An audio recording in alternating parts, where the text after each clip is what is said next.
Welcome. This Creative Financing with JB. Interesting podcast this week. Something hot, heavy. I know y'all been waiting on this. It's going to be exciting. New information. Stuff coming down the pipeline. Everybody done had some loans they done did. They wanted to know the process. They wanted to figure out what's going on, what's taking so long, what's really happening behind the scenes. Are they just waiting on us to do something wrong? All that good stuff. And we're just going to put some into a lot of those myths tonight.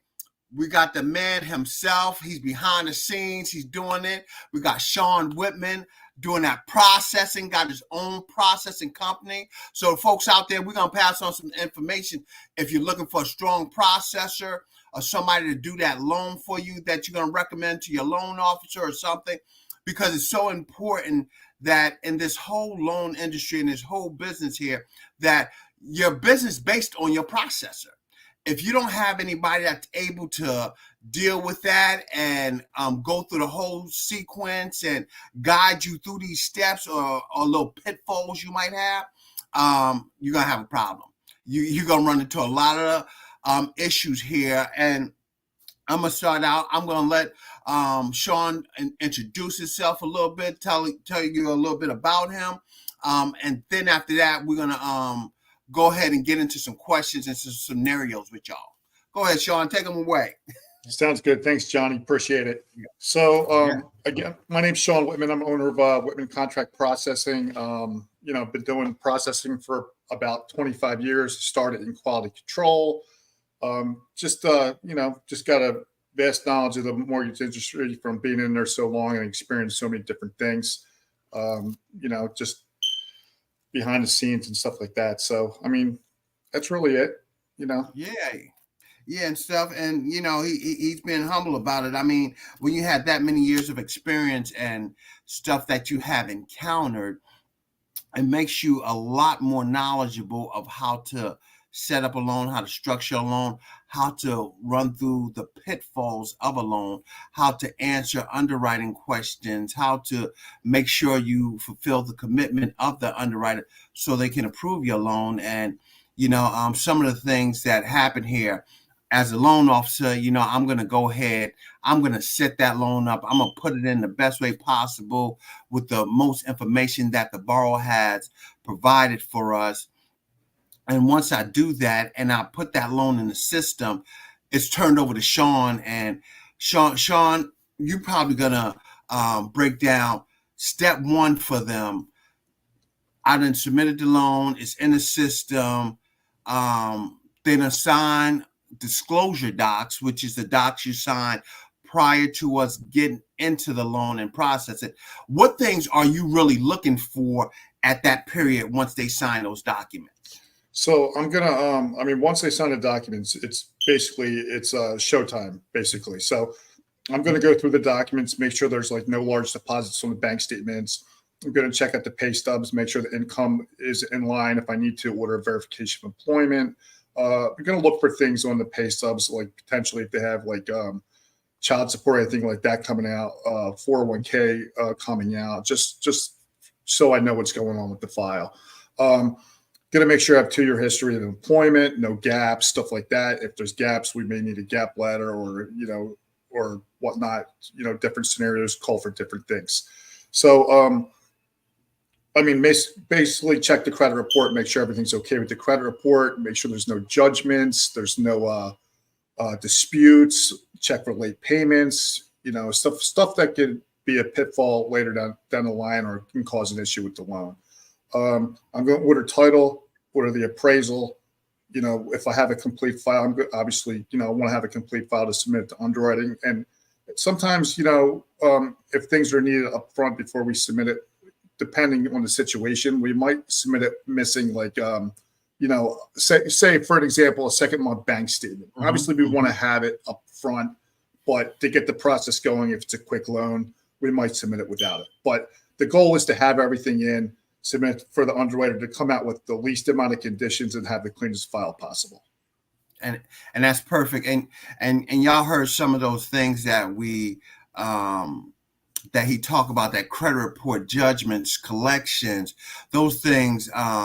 You can have a 700 credit score and still have those things on your credit report, and they are significant to that underwriter if they happen, because they want to make sure they protect their investment of that loan on that money that they're lending you. They want to make sure that they don't have no obstacles that's going to take over in first position, that's going to hinder them from making sure that we have a loan that they can sell on that secondary market. So, folks, as we always talk about, keep your credit report clean. Make sure that if you have something outstanding, that's something that you probably haven't handled, you haven't dealt with, address it before it gets there. So when it comes there, we have a clean file, because as Shawn said, he's going to submit that stuff.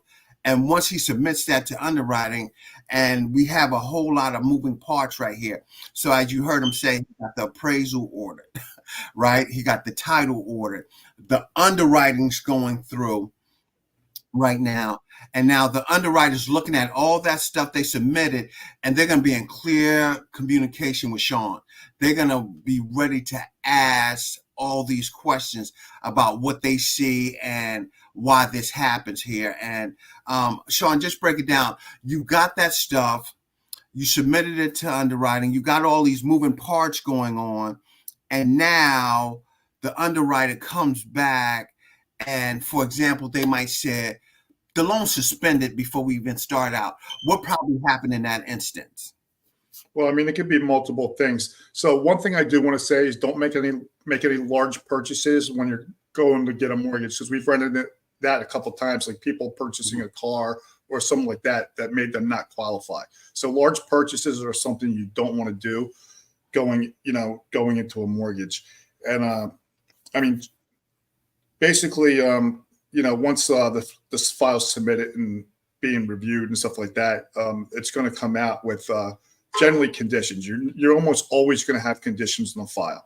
So, I mean, we want the cleanest file possible. You're going to have things like homeowners insurance. You're going to need to have. A lot of times, they're going to ask you about addresses that may be on your credit report that aren't on your application. So, a lot of times, people, if you lived at a home, it's going to show up on that credit report your addresses. So we're going to need an explanation letter just to verify you still don't live there or whatnot, because they want to make sure you don't own that property.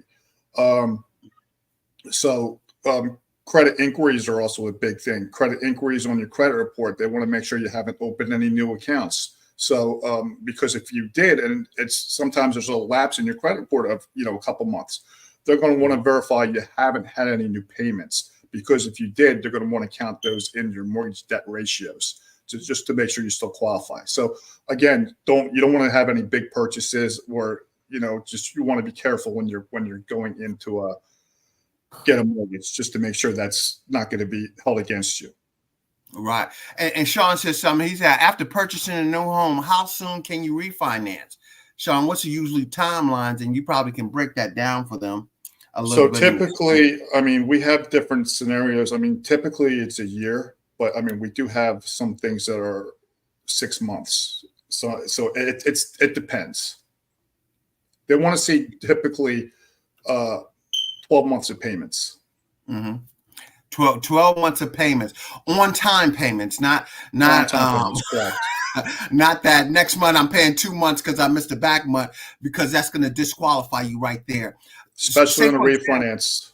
Absolutely. Tell us about VA, because they have some special circumstances, Shawn, that a lot of folks might not know about. So VA, I mean, you can go up to 100% financing. There's a funding fee, depending on if you're disabled or not. That can be waived, but that's how VA makes. I guess you could say they make their money. Is they have the funding fee. You have to be married to have 2 people on the loan, or you have to have a second veteran. 2 veterans could do it, but typically you have to be either by yourself or married. You can't just have two friends on a VA loan. I'm trying to think if there's anything else. And what about refinancing that VA loan? That's important. Like you mean like Earls, like Earl loans? Earl loans, and the time frame of when veterans can refinance and stuff. It's their payment situation might be a little bit different there. Yeah, I mean, it's typically, I mean, for Earl, I believe that, and I have to double check on that. I'm a little rusty on that VA part, but I believe it's 6 months for Earl. I'm not positive on that. I got to check. You do have to have a recoup for Earl, meaning you have to have be able to have a benefit to refinancing, meaning, you have to be able to save a certain amount of money in order to do an Earl. So it protects the veteran.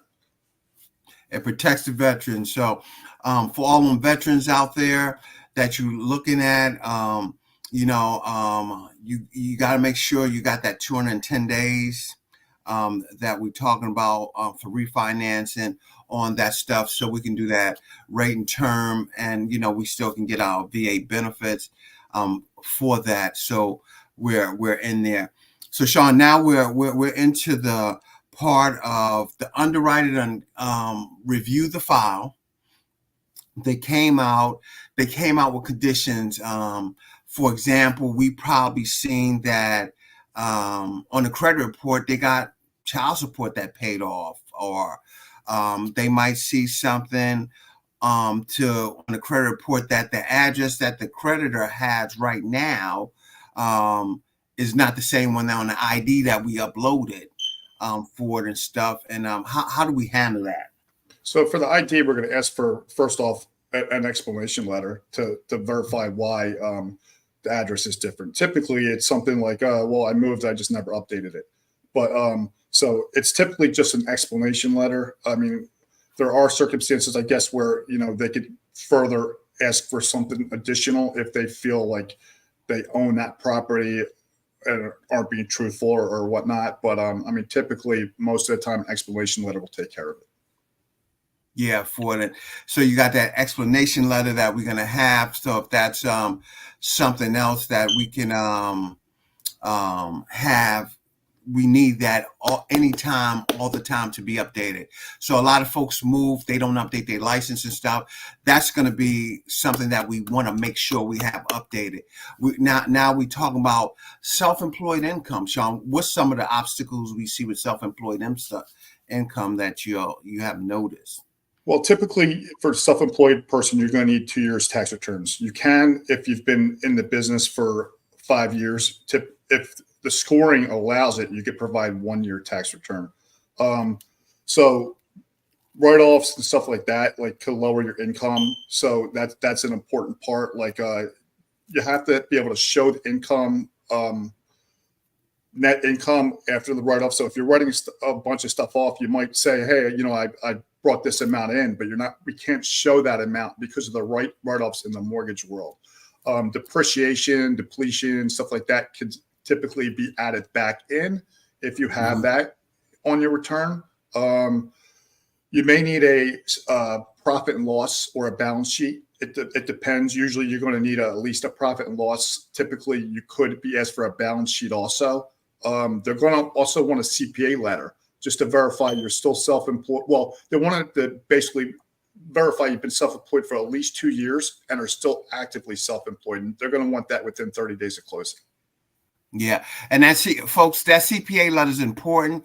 That have to be a certified public accountant that has a PITN number. Add on letterhead, signed and dated. And on letterhead, signed and dated. So you got to remember that I can't just get my local tax guy to put that there, because when you have that accountant, that PTIN number will be able to show up on the IRS screen as a certified CPA for it. So that's something to keep in mind when you're dealing with that. So that's questions to ask your tax person when you're dealing with them. Are you a certified public accountant? Do you have a PTIN number? So when you're doing this, they can analyze that. And as Shawn said, you're going to have that signed and dated letter with that PTIN number on there. And that holds a lot of weight to where we don't have to go that extra step. for it. Shawn, what about them? You talked about large deposits. What do we consider large deposit? So If go ahead. so typically FHA is typically they change the rule. It's basically 1% of the loan amount is the typical thing. Now they can. That doesn't mean they can't ask for something additional. If it's not like direct debit, like you say they see on your bank statement direct debit for your income, right? And then there's another large deposit. They could still ask you about it.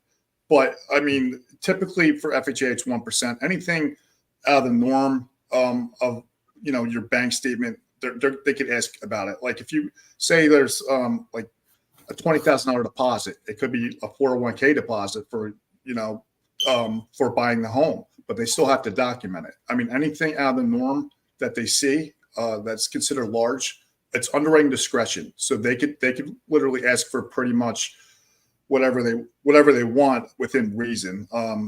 But if it's something that's out of the ordinary, they will ask for it. Right. And it's typically you're going to have to get documentation. It's basically two steps. It's an explanation letter to explain what it is and documentation to support it.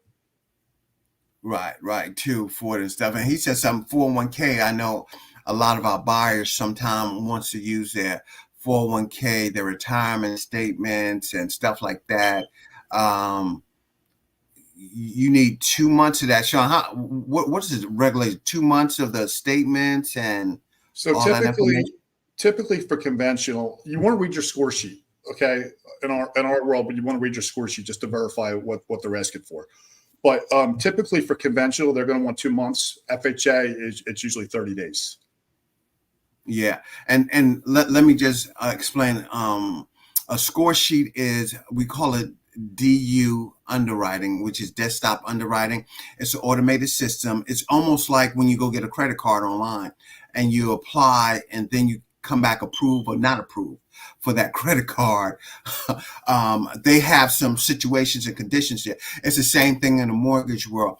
Once we come back, and on my end, when I start the loan and they come back approved and eligible, it means that we're approved. We got our finances. No, and eligible might have to deal with, we don't have enough money for closing because we haven't listed all them assets, but it has a whole list of items that underwriter has the right to look for, to guide them through the loan to make sure they're able to sell this loan.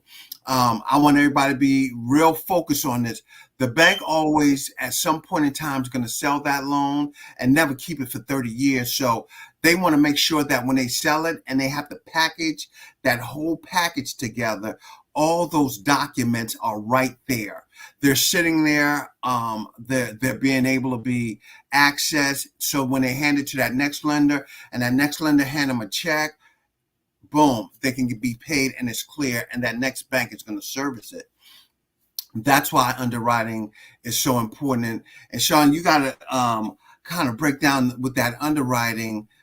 Tell us, are these just guys, they want to find stuff wrong, or are these underwriters are licensed? Let's make it plain. Right. They're licensed individual, and their license is based on how many loans that don't go into foreclosure or that don't have to be recalled. What do we mean? So underwriting, they take a hit if a loan they approve within 6 months is in foreclosure process. Right. And break that down for them. So, I mean, yes, you're correct. They're 100% licensed. They're held to the standard of what that license entails in doing their job.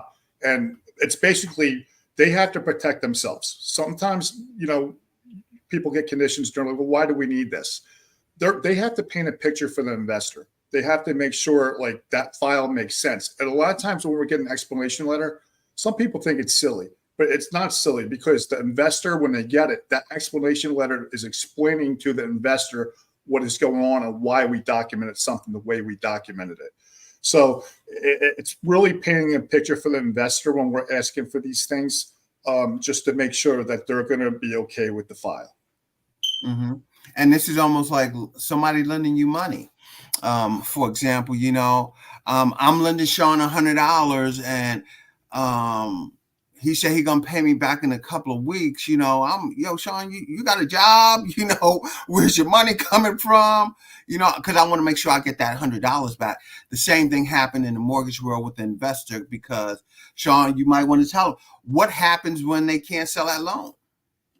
What happens when they can't sell the loan? They have to shelve it, and they have to shelve that loan. Meaning, they can't sell on the market, so they have to hold on to it. Right. And so in long terms, that's money that they can have to lend to somebody else that they're not able to be used. It's something that has to be able to be thought of ahead of time, because they have a line of credit. These banks have lines of credit that they use to fund loans. That's how they fund the loan, and everybody gets paid, and they keep going on, and then an investor puts that money back. That's their paycheck for that loan that they got back, or whatever they were doing in there. But I don't want to delay. Shawn Whitman, his contact information is coming across the screen. Call him up. You got questions. You're running into some unusual circumstances, situation. You're looking for processing. You're looking for somebody to work with your loan officer and say, hey, can you help my loan officer process this file? Reach out to him, 856-371-9068. Please understand that you're going to just get the facts of what it's coming down to, how we get to clear the close, and what's happening here. I'm gonna give Shawn some of these acronyms, like you might hear VOE for that. Shawn, verification of employment. And Shawn, explain the two ways we can grab those type of information and get it.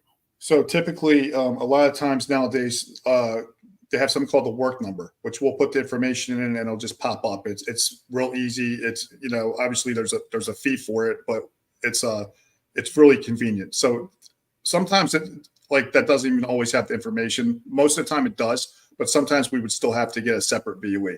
Now, the second way is manually. What we'll do is we'll call the employer. We'll send the employer a form with an authorization, so they'll complete it for us.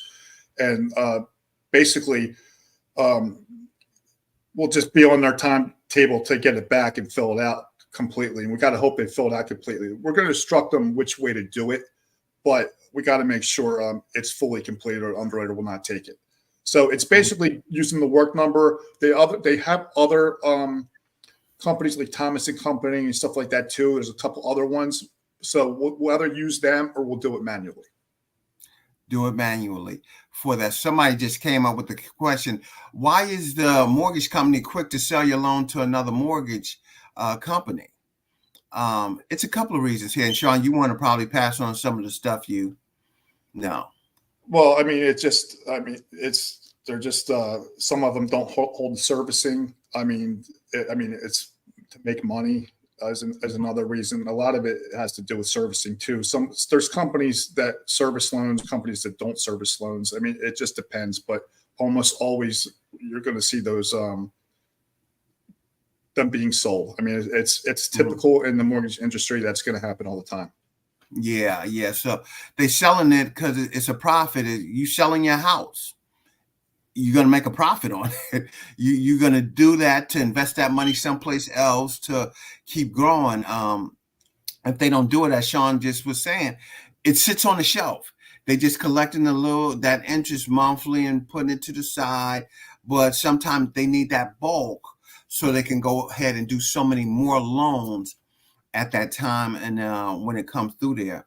And we just went through VOE, and we have something else that we have to get COC, Shawn, which is a certificate, certificate of eligibility here that we need, and you can break that down for them as well. So that's basically for a VA loan. That's just making sure they have eligibility to do a VA loan. Now, sometimes we use the VA portal to typically pull those. So sometimes they're on the VA portal readily available for us. Sometimes they're not. So if they're not, we would have to get like the discharge papers or point statement if they're in, say, like the reserves, to make sure they're eligible. If it doesn't automatically come up, then we're having to put an application in, and it takes a couple of days to come back to get that certificate of eligibility if they're eligible for that certificate. Right. Why is business income verification more stringent than employee income? And the reason business, and you can break that down, Shawn, with that business income versus employee income. So I don't necessarily think it's more stringent. It's just they have certain guidelines that they got to follow based on the tax returns. There's a certain calculation that is done on the VA loans. I mean, there is like write-offs and stuff like that, as we mentioned earlier, that could lower the income or add depreciation back, which could increase the income. So I don't think it's more stringent. It's a little bit more condition-wise, like because you need profit and loss and stuff like that. Could need a balance sheet, need that CPA letter. For a W-2 employee, it just basically pay stubs and W-2s for 2 years.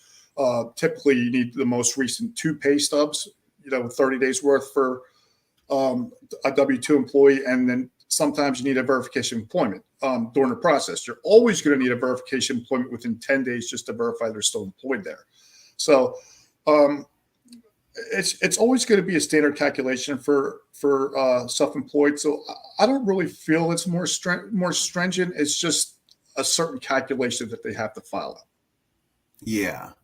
Well, when making a payment and you pay over the amount of your mortgage, should it be added to the principal or to the interest? Which one would you prefer? I mean, I always think I don't, honestly, I'm not positive on that. But what I always do is I pay extra myself to principal because that buys down the principal, which lowers interest in the long run. So that's how I would handle it. Now, I don't know if it's. I mean, I think it's going to be more beneficial for you to pay down the principal because, I mean, even if you go sell your home, you're going to get more of a value. Like you're not going to, if you're selling your home, you're not going to be paying that interest for the life of the loan because you're selling it. So you might as well pay it towards the principal. Right. And they have programs out there. What should business owners have ready to go through for underwriting? So Shawn, if we had an ideal business owner, what do we need? What would be a perfect scenario for them to have available? So always the 2-year tax returns. Now, we talked a little bit earlier that you can typically get a 1 year potentially. So if they've been in the business for 5 years, I would say get a letter from the CPA right off the bat stating they've been in the business for 5 years and are actively, in the business, because that would help us. So the 2 years tax returns, which could potentially be 1 year, the CPA letter, and then a profit and loss, year-to-date profit and loss. If we have those things, we're in good shape. I mean, if we don't typically get those from the get-go, but if we got those from the get-go, we'd be in real good shape. We're going to have less conditions in the loan. It's going to be a cleaner file. So that's what I would recommend. Yeah, for it and stuff. And we got, and as he's talked about that 1 year, maybe you can break that down with that 1 year showing that correlation because they might have missed that 5 years work history with that. So if you've been self-employed for 5 years and you can prove that, then if the score sheet, which that our investors use to approve the loan, as we were discussing earlier, comes back and tells us that they're allowed to use a 1 year tax return if they've been in the business for 5 years, then we could use that 1 year tax return. Now that could be beneficial, say if they wrote off a lot the year before and it's going to hurt them in their income, and we could just use that current year. It could be beneficial, and we've run into that scenario before. We've actually saved deals by doing that because they were qualified for that just a 1 year return. Yeah, and a lot of folks don't understand that if we have somebody, and we coming out of COVID, and we 2022 might have been a slow year, but 2023 was great. We back on the ball and stuff. We really don't want to see 2022. That's a great example, Johnny. Great example. That's a great example. Because we don't want to look at that. We don't even want the underwriter to look at that. We just want to look at 2023. That shows the money. That shows the meat and potatoes. We've been in business 5 years. What we did prior to this don't even matter. Here you go. Here's our 1 year tax return. Here's our profit and loss statement. Here's our CPA letter. Let's go. Let's move that forward. Don't add nothing to it. and just keep it going from there. That helps the deal a whole lot. That's almost like a conventional loan. For hey, Lawrence, that's almost like a conventional loan here. We have a conventional loan, and a lot of loan officers might overlook this. We can go with 1 year instead of 2 years. Even if you W-2, that score sheet can give us that opportunity to look at that 1 year instead of looking at that 2, because in the business, sometimes 1 year is not always the greatest. And For Johnny, whatever, you just made a whatever. good point, though. That's only on conventional loans. Conventional loans. So we talking about 680 and better. You might hear the technology, oh, you can do it in a conventional loan at 620. Shawn, how many have you seen in your career at 620, somebody doing a conventional loan? I mean, not a lot, because you can't even do manual underwrites for a conventional loan. I mean, it just depends on the score. It depends on the reserves. Reserves help score sheets big time if you have a lot of reserves. So, but no, you're not going to typically see a lot, especially in the conventional world, that way. Mm-hmm. Shawn, you said something real good there. Manual underwrite. Go ahead and explain how that happens and what type of loan we talking about here. So we're talking about FHA. So when you have a low credit score, chances of you scoring on desktop underwriter are, slim to none, especially if you don't have a lot of reserves. So you could still potentially do the loan with a low credit score, but you're going to have to, as long as the ratios are in line, which typically you can go up to 40 in the front end, 50 in the back end if you have compensating factors. Okay. So it's a little bit more of a stringent underwrite. You're going to need usually a landlord reference, a good credit explanation, stuff like that. But, basically it's a way to do loans where credit isn't always spectacular. So it's basically just another avenue we can go with lower credit. Yeah. So manual underwrites is our 580 to 620 borrowers that, might have a little credit challenges. It don't always mean you have bad credit. It may mean that you don't have enough credit. What we mean there, you might have one line of credit. We're not going to raise your credit score with one line of credit. It's good to have 3 good trade lines on your credit report that's active in good shape, so we get over that. So what Shawn means with that manual underwrite, we're going to make sure you paid your rent for 12 months. We're going to make sure you paid your cell phone for 12 months. So you go on a 12-month period of at the underwriter looking at, have you paid your bills on time, and you just like this because you don't have the credit line or the credit lines on your credit report? Or have you been neglectful in doing that? If you have one late and we're doing a manual underwrite, they're not even going to accept the file. They won't even consider it, because they figure that, hey, you're like this because you haven't been responsible. That's the thought process. That's how it breaks down to where you have to go. So when you're dealing with that, you're going through those guidelines, and Shawn can probably tell you he deals with the guidelines there of you talk about certain extenuating circumstances. Break that down of what that means on a manual underwrite for them. Well, what do you mean?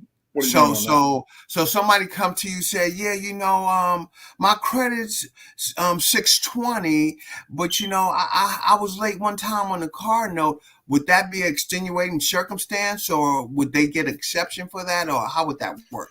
I mean, you could potentially try for an exception with an underwriter if it really is a certain circumstance. Like we've had situations where, they've closed their bank account because of fraud and payment didn't go out for the mortgage, and it was over a 30-day late, and they made an exception for that and let it go, loan go through, based on getting a letter from the bank stating they weren't they were over 30 days for the payment, but they didn't mark them late because of the circumstances.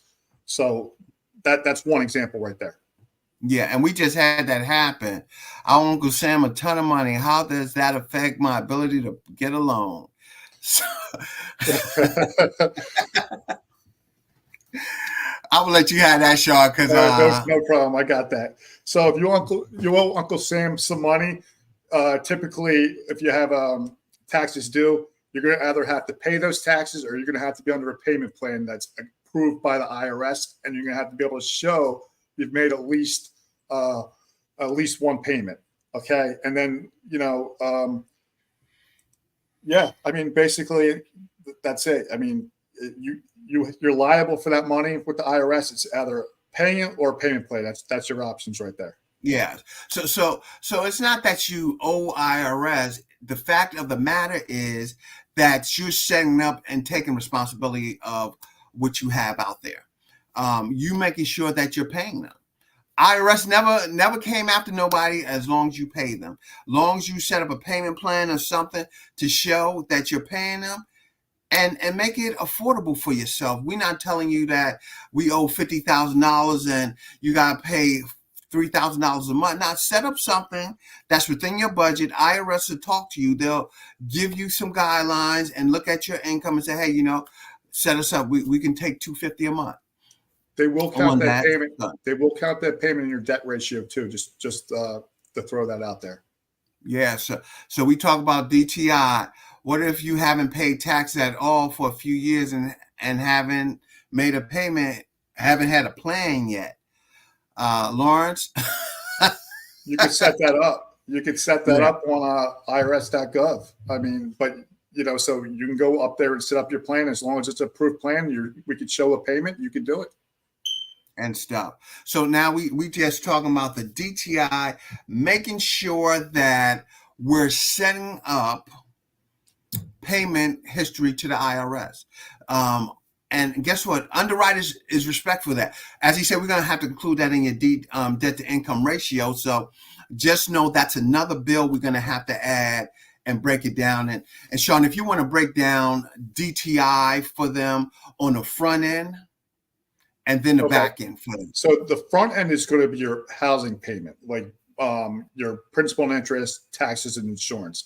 So the things that could affect that is your interest rate, your loan amount, stuff like obviously your income. If your income's higher, that's going to be a lower debt to income ratio. If it's lower income, it's going to be a higher front ratio. So the front ratio is the housing payment. The back ratio is which the DTI is basically your housing payment plus all your other debt. So typically on a conventional loan, you can only go up to a 50. On an FHA loan, you can go up to a 56.9. That's back ratios. For FHA, your front ratio is maxed out at 46.9. You can go over that on conventional loan as long as it scores. That's right. What about USDA and them VA vets? So the VA, if it scores, it scores. I mean, there's really typically no number for VA within reason. Now, the underwriter could say it's too high. They could do that. But if it scores at a 60, they're okay with it, unless the underwriter's not okay with it. So it's underwriting discretion for a VA loan. USDA, it's based on your credit score and stuff like that. They have different, and I don't know them off the top of my head. I have them written down. But if you're say at like a 660 or if you're over a 680, there's different ratios for the credit scores. So you could typically, if you have better credit, you can go to a higher ratio in USDA. And I can get those numbers. I just don't know them off the top of my head. Yeah, we got Shawn's email going to Shawn at whitmancp.com, or give him a call, 856 371-9068. So you can find out some of those scenarios that we can touch bases on, that we can run through, that makes sense to us, that we can set up your loan in a proper manner. Because once we set it up on the front end, that is so important. So the front is the anticipated payment amount, and the back is the payment and debt combined. That is correct, Lawrence. That's perfect of how that's broken up. How are student loans factored in the pre-approval process? 0.5%, or whatever payment plan you have set up. Well, conventional, you can go off the credit report too on a conventional loan. Right. FHA or is a 0.5%, correct? That's right. So with those, you take 0.5% of what you owe. But I always tell folks this: set up the payment plan, because 0.5% might be higher than what you can set up. You shouldn't just do the 0.5% and say, okay, call Navient up, call your school student loans up, and let them know, hey, I want to set up a payment plan, and this is what I want to do, and show you what I have started. And you have to have something for the underwriter. Shawn, how many payments you have for that underwriter to consider that payment plan? You just need the payment plan, really. I mean, if you have a payment plan, that's all you need. Did you hear? We didn't say 1, 2, 3, 4, 5. You have to have a payment plan, because once you have it, it already shows, and we're just going to include that in the debt to income ratio. And a lot of times that payment plan consolidates everything else, and just on that credit report, just in a lower payment. We got to make sure everything's included, of course, but because if you have 30 student loans and you have 2 different companies, we got to make sure what's included in that payment plan. But you can go off it. You can go off it from day one. My income is only on Uber and Lyft and other delivery service. Can I get a loan? You can qualify for a loan. It's going to be based on the tax returns. We're going to have to do an income base for that 2 years of what you're calculating, and base that to see what you qualify for. So that's going to be your monthly amount after we divide it by that 24, to make sure that, say, hey, you're making, after 2 years, for example, say you made $70,000, divide that into 24. That's your monthly amount that you qualify for that loan, for that. And then, we'll see how much you qualify to buy a home. How many payments on the plan need to be made? On a student loan, it's 0. If just it's an IRS, Yep, correct. Just need the plan. IRS, you need the one payment. Just need the plan. IRS, you need that one payment. So folks out there, if you got IRS debt, you got student loan debt, it don't disqualify you here. It just puts you in a situation of counting towards your debt to income ratio. That's the key. Once you can calculate that in your debt to income ratio, that's what changes it. Once on the front end, as Shawn was saying, you exceed that amount for your DTI on the front end, it's only it's only really one thing that can really happen. 2 would be if you can get cheaper insurance, because taxes is not going to change. your mortgage insurance is not going to change. So interest rate would have to come down, or if we can get some insurance that hits us, that we can reach that 46.9. That's going to be on the back end. It's going to see on the back end is a whole different game now. And Shawn, you can break down the back end of what you can take away there, as far as debt, to help them get to that 56.9. So you could pay stuff off. If you need to do that.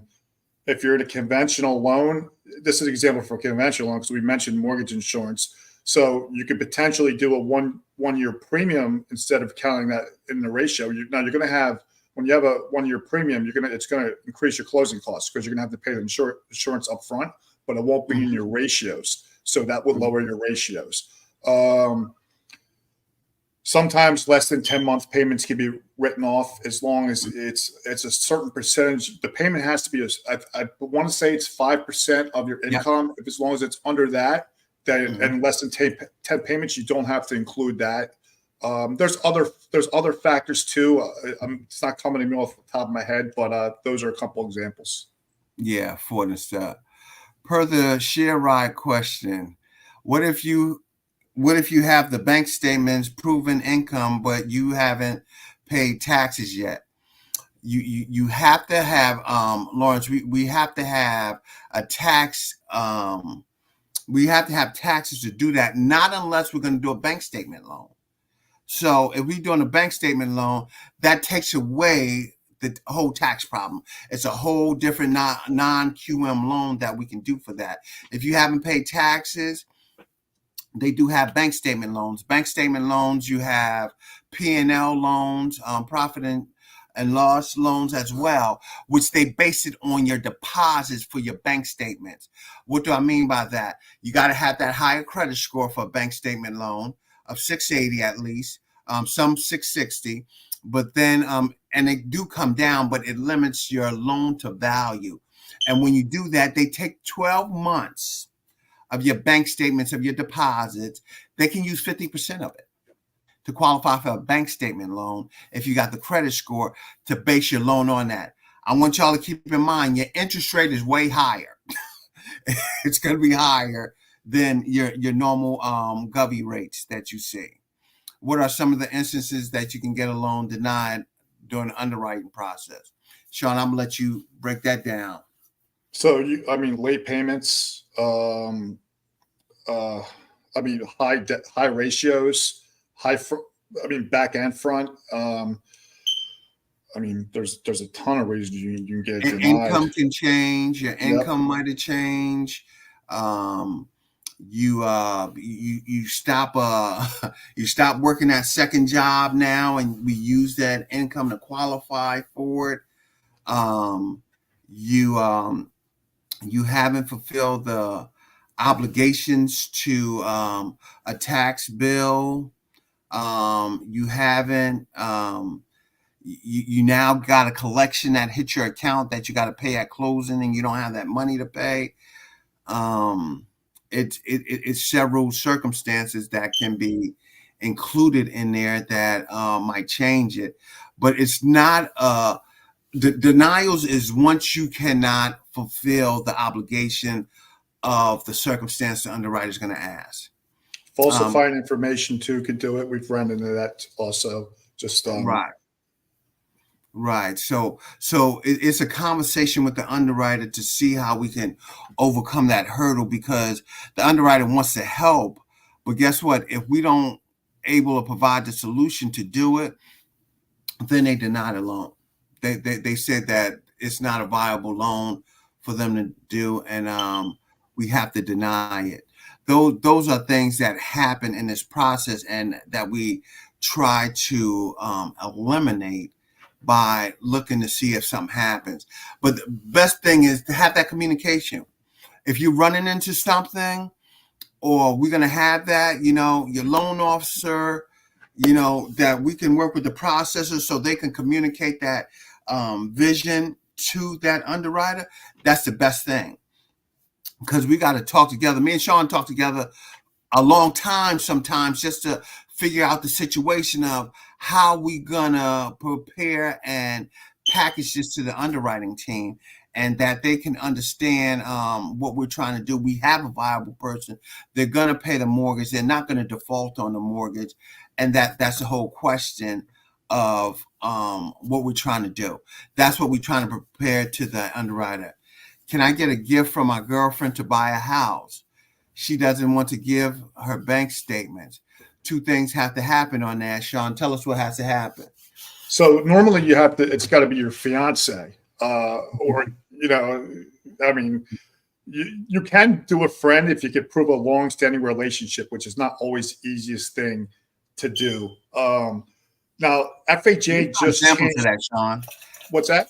What's some example of a long-lasting friend when you say that? So usually what they're going to want is an explanation letter detailing how long you've been friends and why this is a good friend of you that's going to give you money. Like say, you went to college together, or you grew up together, went to college together, you've been lifelong friends for 30 years.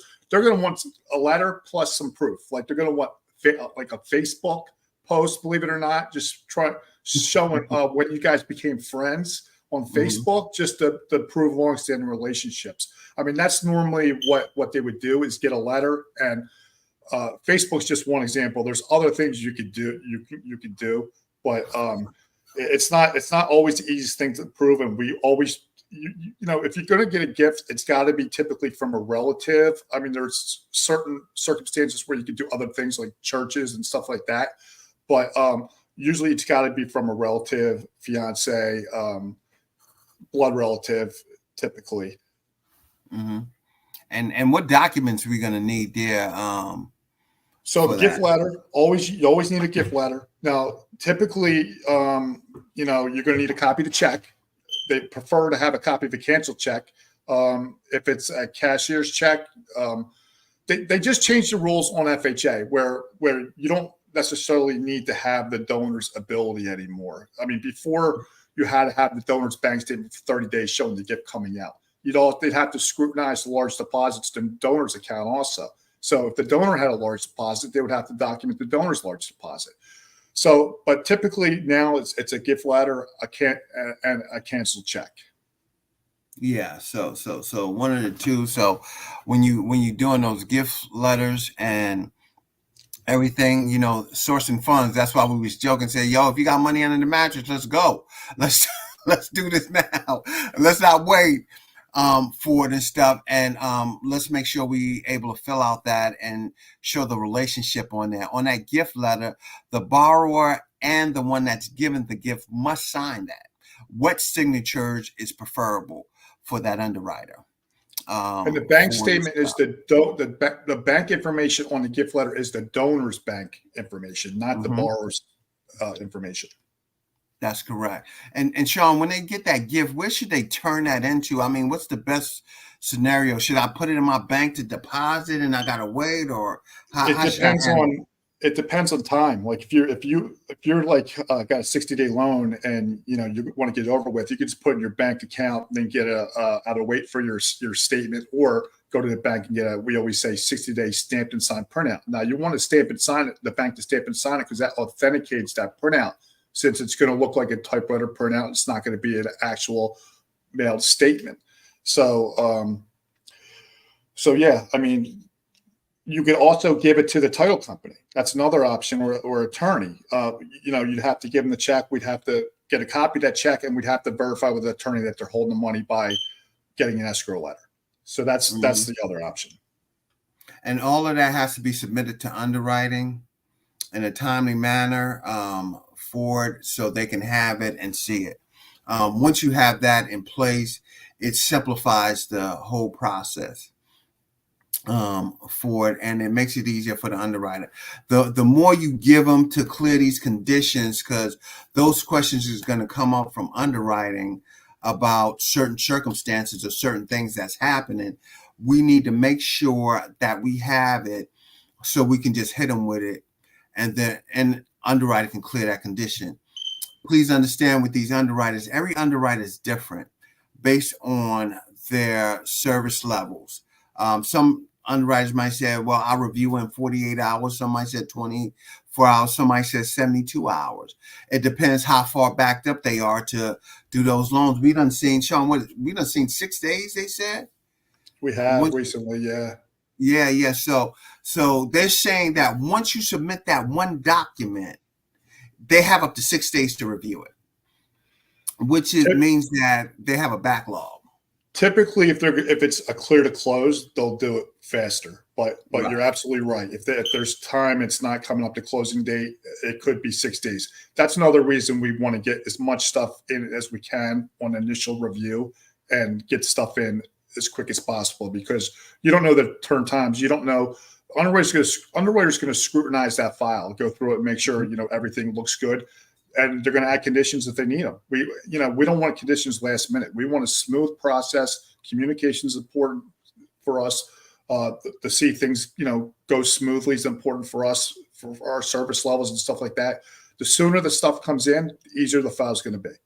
Yeah, and something I want to mention too. If you have your closing money and it's sitting in the bank, just give us that original bank statement up front, because that's going to settle a whole lot of questions about, do they have funds or cash and stuff. If you have it in there and it's sitting there, we can clear that condition, because that's going to be a condition. Do they have money to close? And we're going like, yeah, they got money to close. It's in there. Oh, we didn't see it. This bank statement shows $23. We need $10,000 to close. Those are things that we have to put forth and do for that. And it's a simple process. It's packaging the deal in a timely manner for them, or else we get in that cycle. Like Shawn said, we ain't at clear to close and they got those service levels, underwriters done wrote and say, hey, service level 72 hours. I get with you. And so we know that if we put it in Friday, they probably not going to peek at it until Wednesday. And So we run into situations where people hold their bank statements. I mean, they should be giving us all the statements right up front, because those reserves help the score. Sometimes reserves make the score. So if we don't have that, we're not going to know if you're going to score, because we're thinking you have less money than you actually have. So it's important to get all those statements up front, all statements, including 401k, investment statements, all statements. And that's what we're talking about, making sure that stuff is available for us. And that DU underwriting is an automated system. It's a machine. It's nothing that we control. When we put the numbers in there, it tells us, hey, if it's good or if it's not. If it said acceptable, approved / ineligible, we kind of figure, hey, we ain't got enough money to close. That's what's gonna hold us up. But if we have that thing go all the way through, it said approved, eligible, and that's what it came through, and we submit that to the underwriter, and all those documents that show the money to close, the history of work, the bank statements, the W-2s or the tax returns, the photo IDs with the addresses that matter, that thing closed as quick as possible. Johnny, how many times have we had bank statements we didn't have like any reserves, then we put 2 months reserves in the file and it scores. And it wasn't scoring before. Those reserves matter. Yeah, it approves a loan. It's the automated system that we see, man, we got zero, it's coming back refer, and then we say, hey, you got a couple extra dollars in that 401k, and they say, oh yeah, my 401k get 20,000, boom, scores. We just had a 580 that scored once we put the 401k in. It wouldn't score. They thought it was going to have to be a manual underwrite.